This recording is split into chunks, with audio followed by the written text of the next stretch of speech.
What's good, my friends? Welcome to my healing circle brought to you by the Circle of M Foundation, where we unmask the feelings that cause anxiety and depression.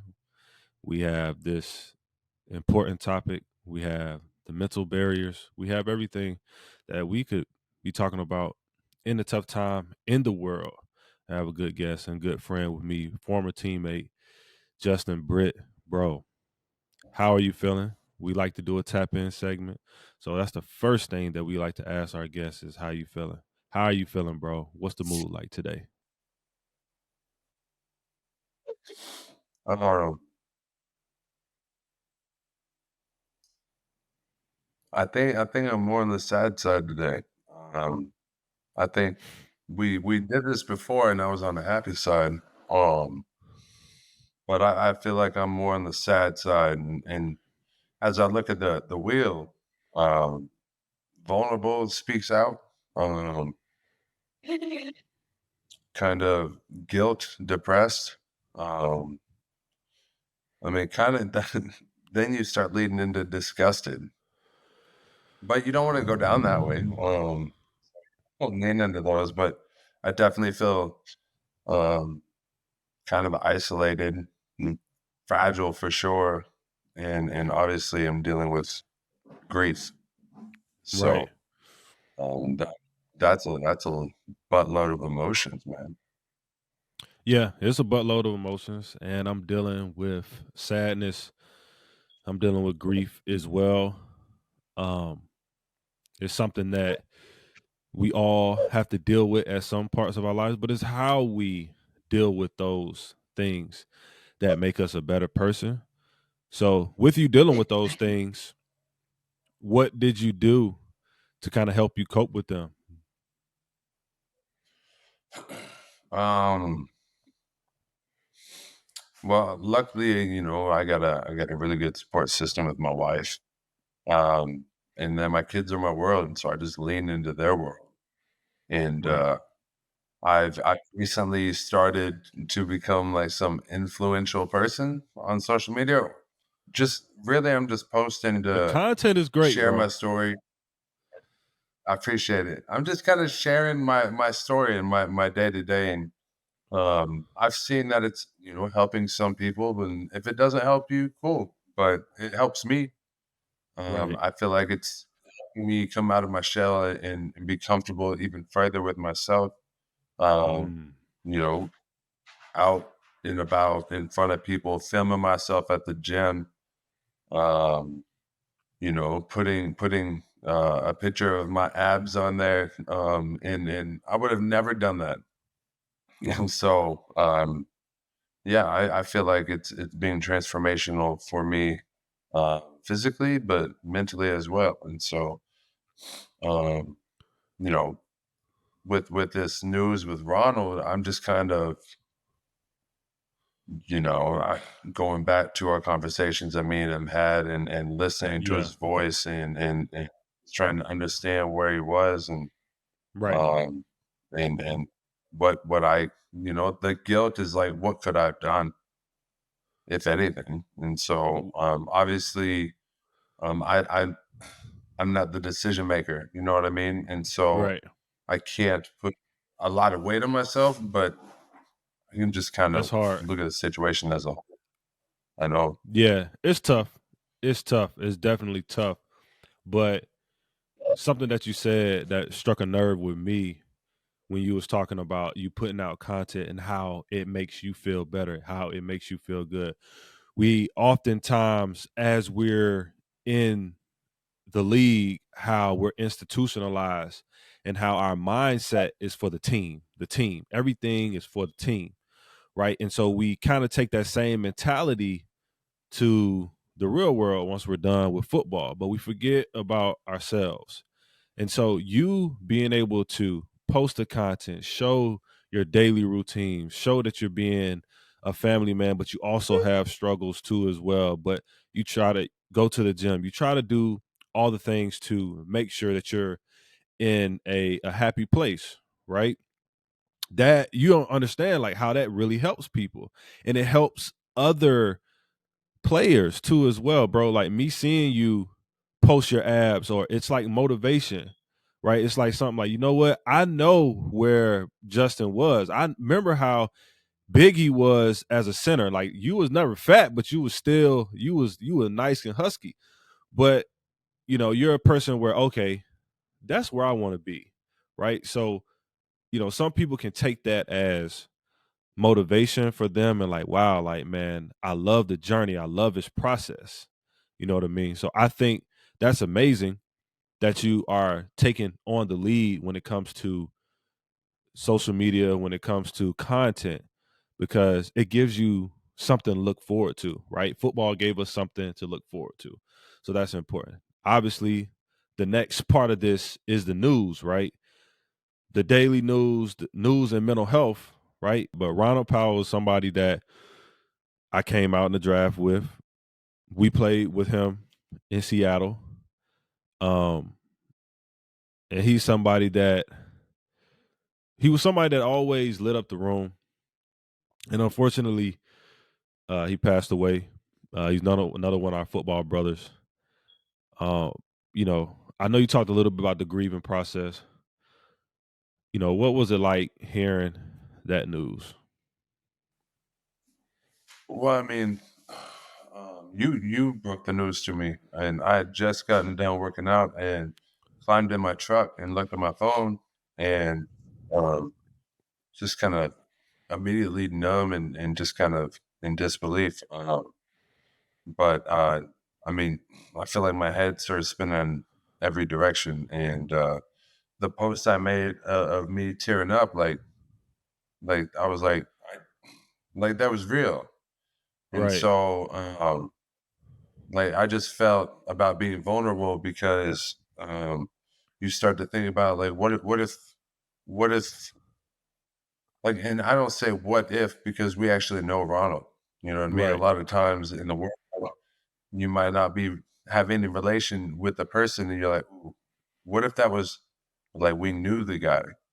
And like you said, he lit up the room and was a big jokester and a good vibe and enthusiastic and a father, you know? And so yep, you start thinking about like what if that's another, what if that's a family member? And what if they just aren't here tomorrow? And so you're yeah, like, me, um, having dealing with depression and whatnot, and ultimately, leading me to stepping away from football. But going through that kind of stint and then dealing with it here and there, it's terrifying. And it's yeah, really scary to think about the emotions whenever I was at my lowest and my thoughts and like you start thinking about like, dang, like how close was I? You know what I yep, mean? So because I remember talking to Ronald and seeing posts and if it is mental health that causes this, but you start thinking about like I was worried and then I reach out and we talk, yada yada, and then his posts seem to be more bright in the upward direction and then this is something that I wasn't expecting, obviously. So um but I mean you never expecting it. So yeah. It took me for a whirlwind too as well. I had those thoughts of, did I do enough? Did I say enough? But ultimately, I think we can only do so much. We can make sure that we're sending that text or we're checking in. I think that is the most important thing. I was just taken away because there have been other players who had that I played with that not here, right? And it's fear for me too as well. But I have to also keep my faith in Yah, keep my faith in God too, because you look at, okay, this was a good guy. He had a family, right? We are fathers, we have family. And it's like, why are the good guys taken away from us? Right. and you start to think like, all right, man, I don't want that to happen to me. And so we just have to trust and believe that the work that we do, we're going to continue to build our brain health. We'll continue to build who we are, what our purpose is, because at the end of the day, as a man, right, a man walking with no purpose, you feel like you don't have a soul. So after you playing football, you're trying to figure out who you are because football isn't there anymore.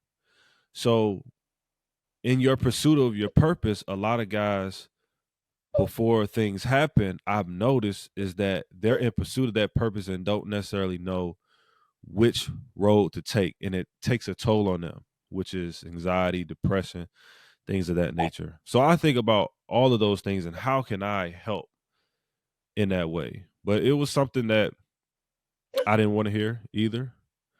And I commend you for making that post because that was real. It made me tear up too because I'm seeing my brother show the vulnerable side of him that nobody really sees. And I knew what you was doing it for. Nobody else did. But the fact that it was there, I that's what made the situation in the moment that much real. What was your thought process even when you made that? But also, did it help you in a way like, I got to get this out? How did that help you Um, go through that grieving process?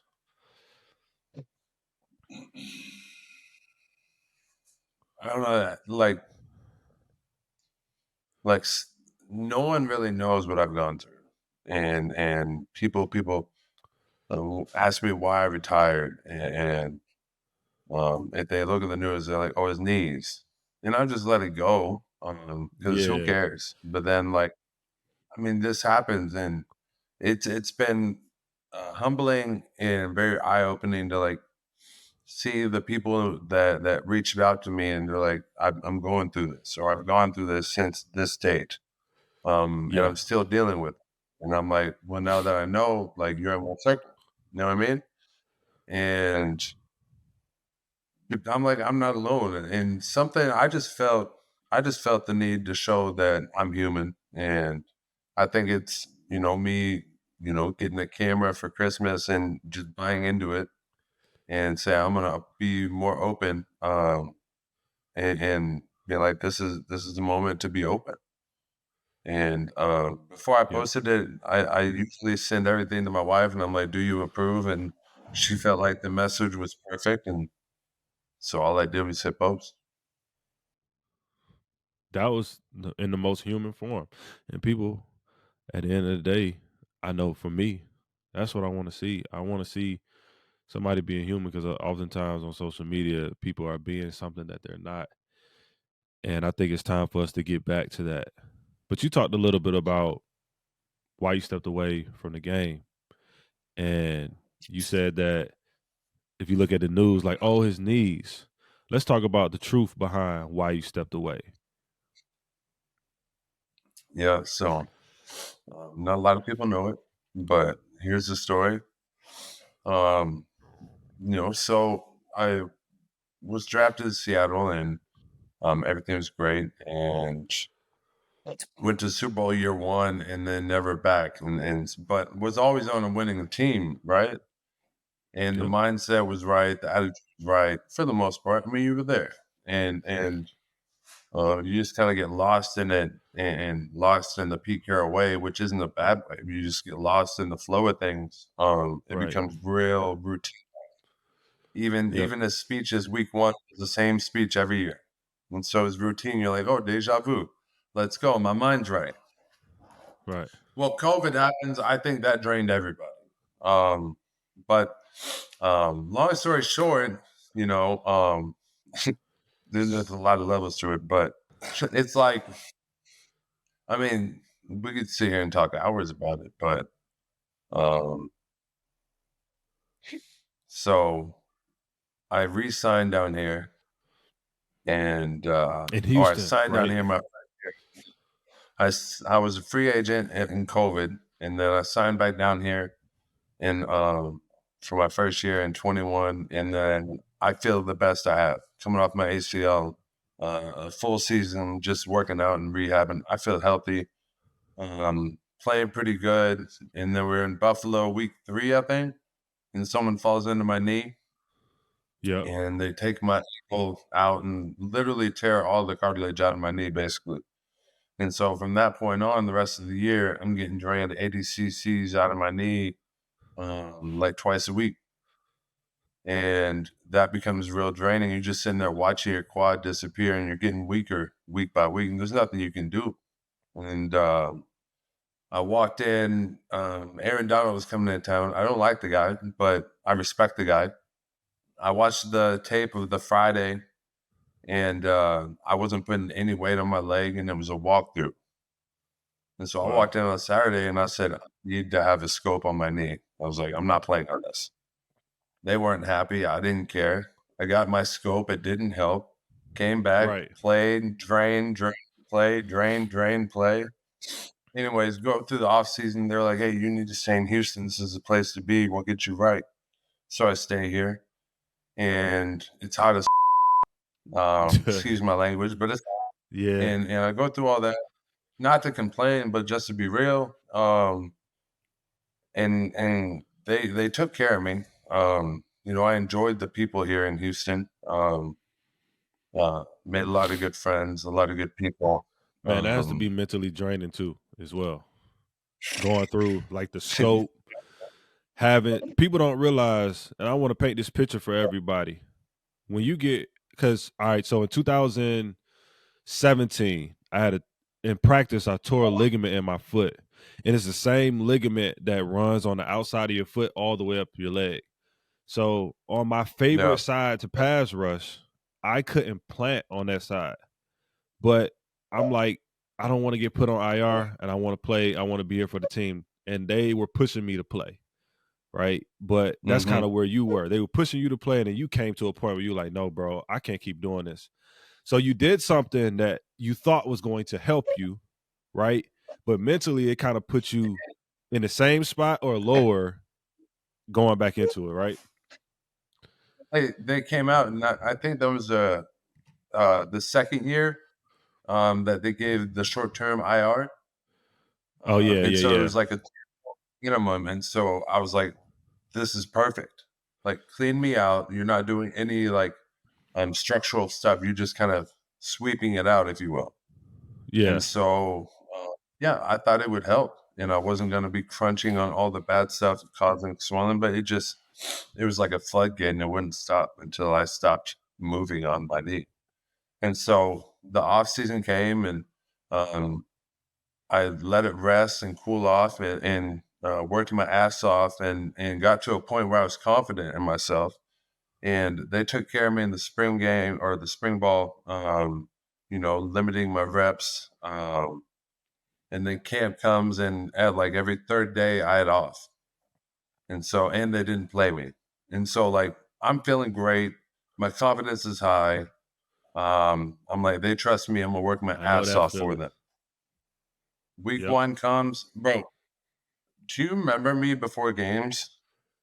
Like Yep. I didn't play any preseason. I felt I was just having fun on the sideline, like watching, and you know what I mean, being in my uniform and whatnot.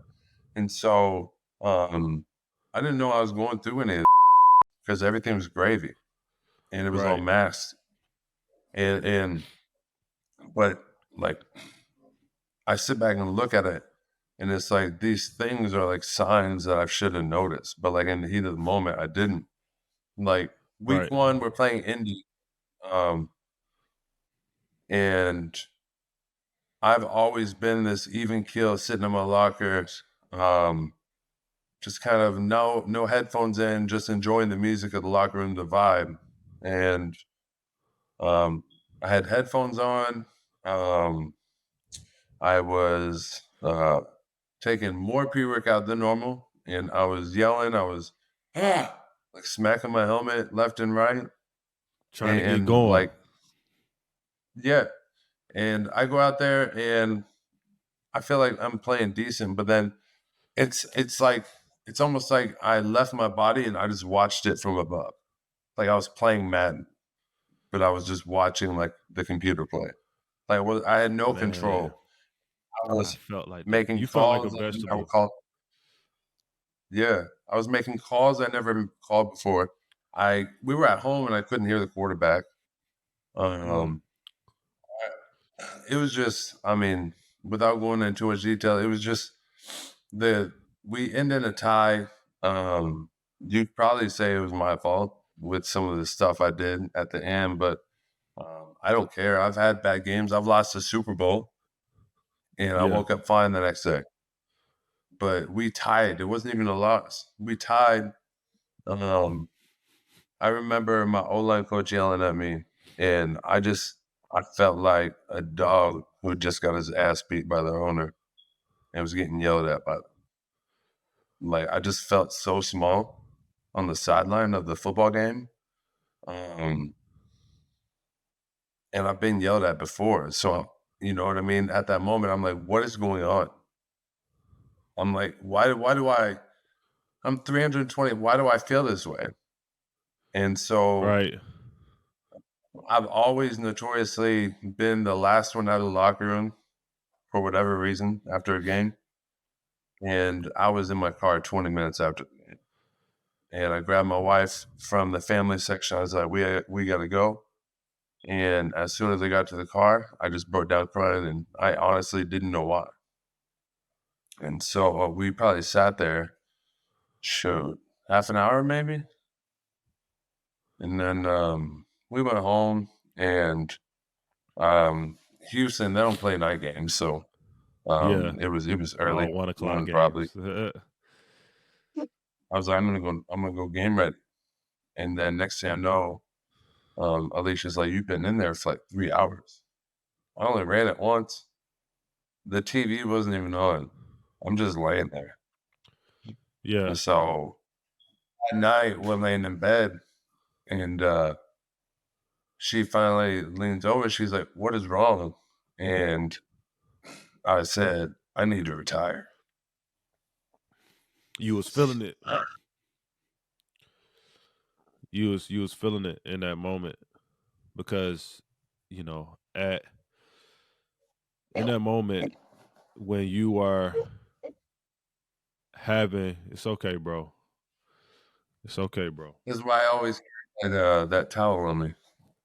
Hey, but crying is good for the soul. We have to let it out, you know? For sure. And we start For tapping sure. into that vulnerable side of us. We've been holding that in for so long. But what it sounded like in your situation too was that, it wasn't the same situation and maybe some anxiety was coming up. Maybe you had become a little bit depressed and not really know where it came from or addressed it before.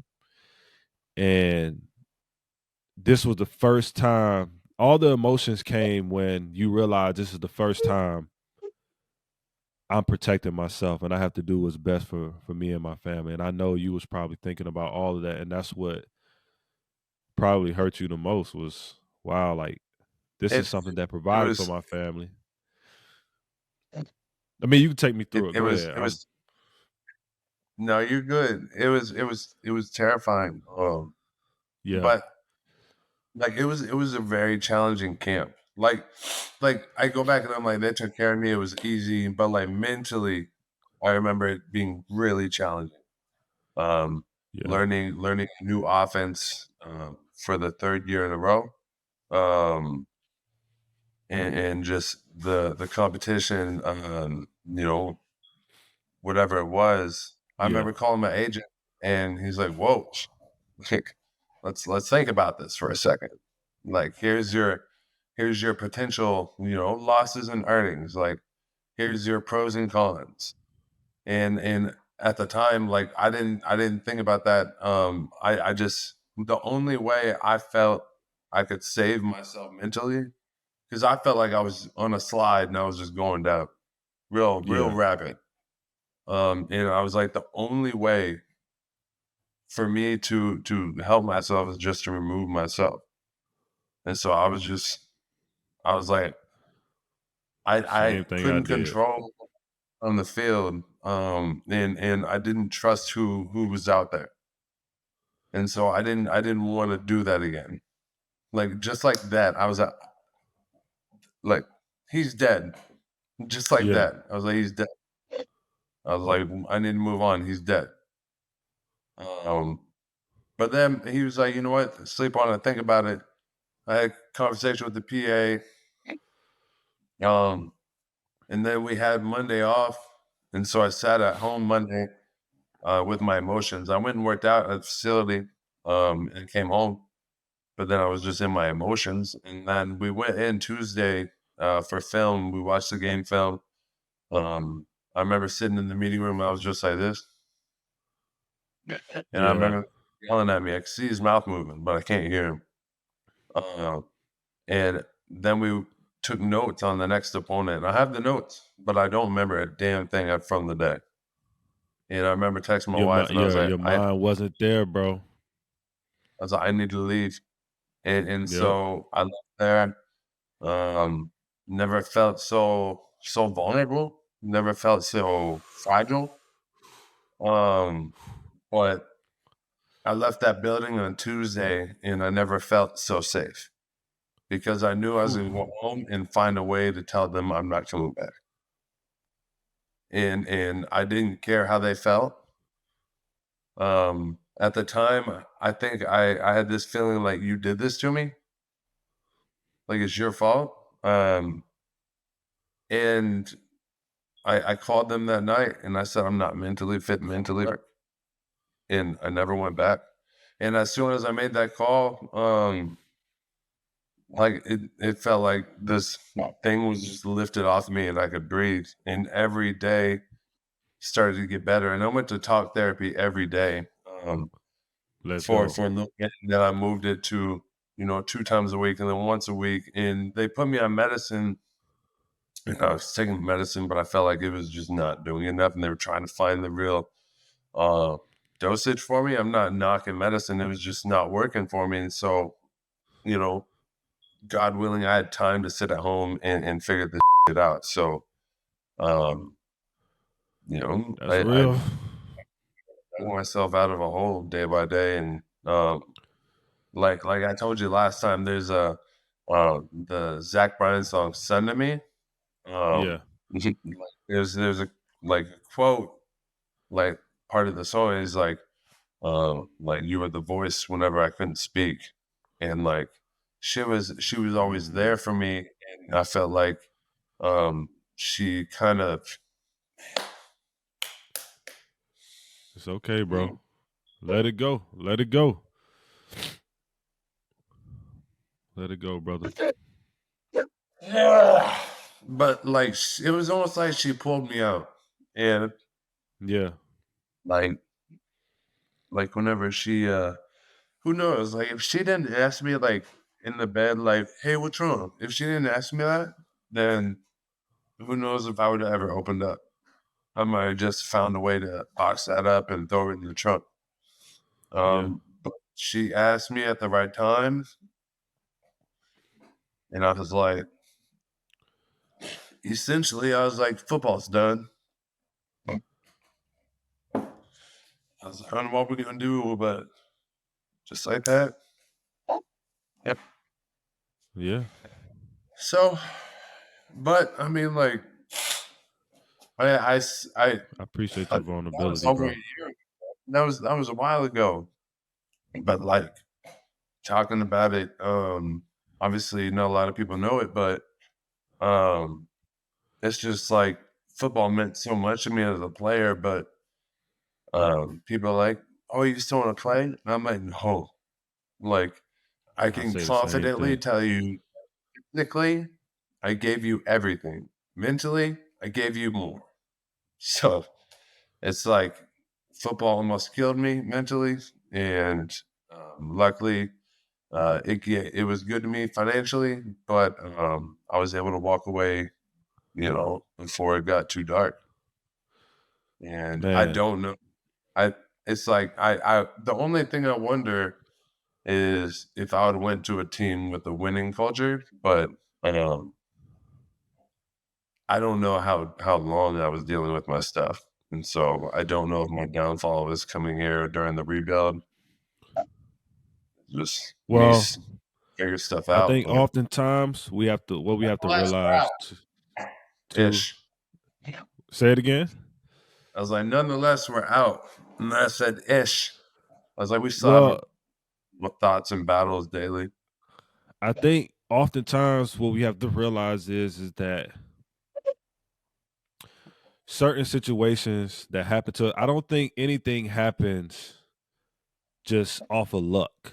I think everything happens by chance and you were put in that situation for you to help yourself understand, okay, where am I at mentally and I need to take care of myself, right? So I feel like, God put you in that situation to help you understand, like, hold on, I need to take a step back, mental health wise, and I really need to take care of that because I don't know where I'm at right now mentally. Physically, that's okay. And we always do everything backwards, which physical, but nobody really talks about the mental as much.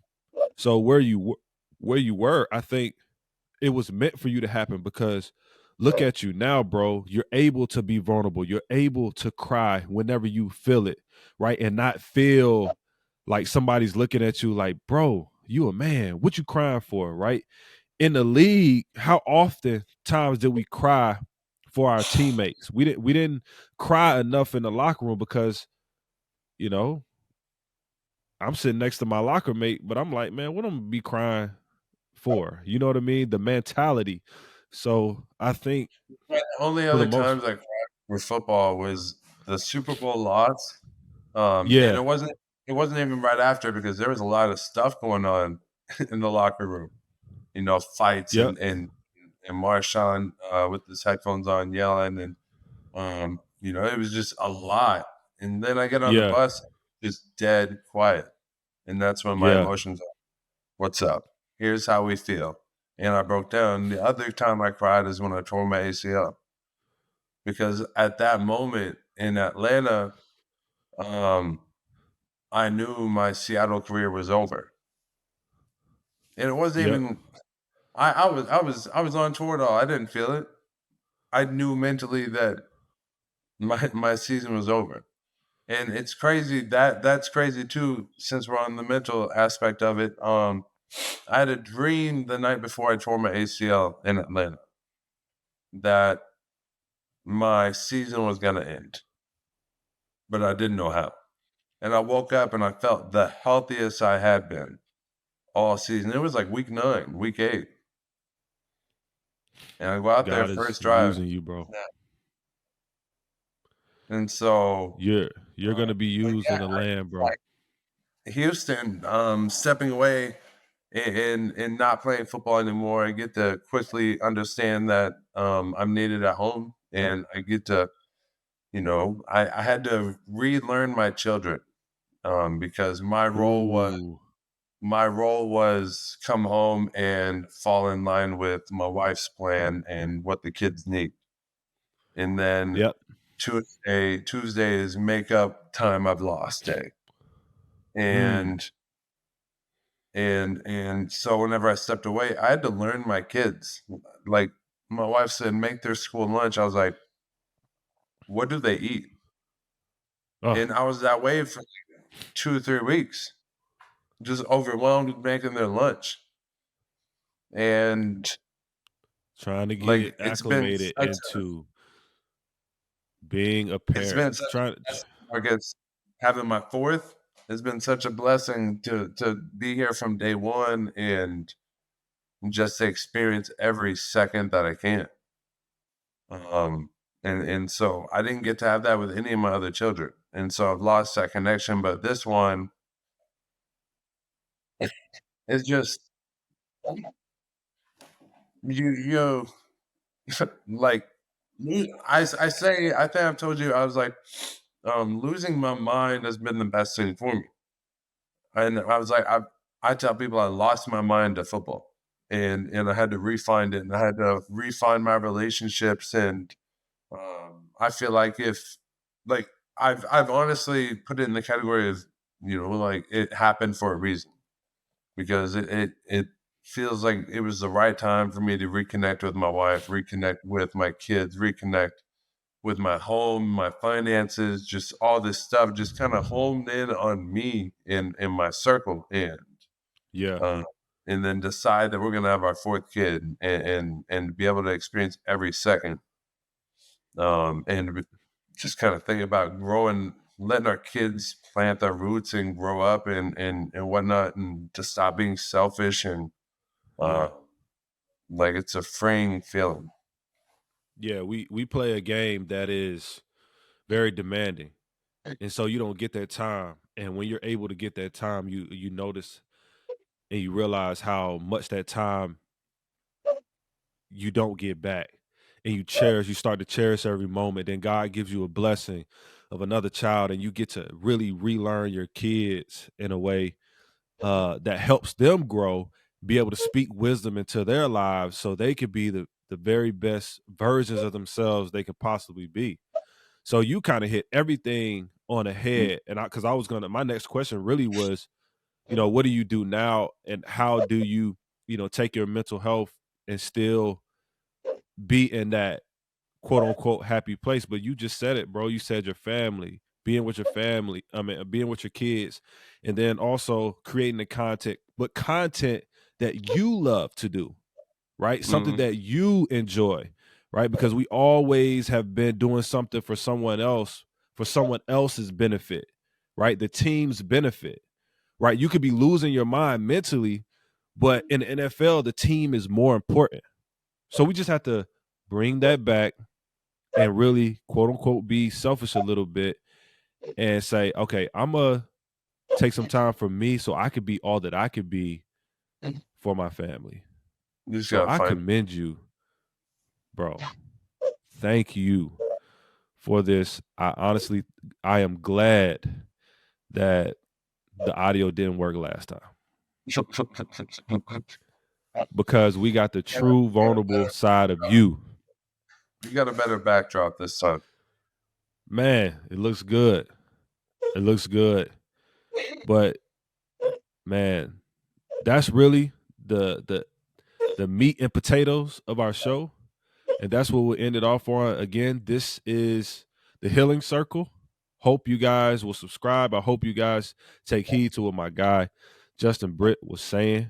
Please, right? Please take heed to that and understand that mental health is a journey brought to you by the Circle of M, where we unmask the feelings that cause anxiety, depression. So, till next time, we are out.